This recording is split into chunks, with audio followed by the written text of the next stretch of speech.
Grâce à un dialogue avec l'ensemble des bénévoles qui participent à l'aide alimentaire, nous repérons les familles qui sont le plus à même de pouvoir participer à un séjour en vacances. Elles ont toutes le même profil, elles ont des ennuis au quotidien et elles cherchent à s'en sortir de toutes les manières possibles avec une énergie folle. Dans tous les cas, on est vraiment dans des précarités extrêmes. Et une fois qu'on a sélectionné cette famille, on la prend à part, on regarde combien on pourrait mettre de côté chaque mois pour pouvoir financer un éventuel projet. Une fois que le projet est arrivé à son terme et que la famille a payé ses 10%, déjà pour une fois dans sa vie, elle n'a pas de dette.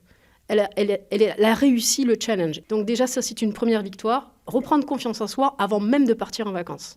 Les départs en vacances, c'est aussi participer à aider les familles à être plus mobiles.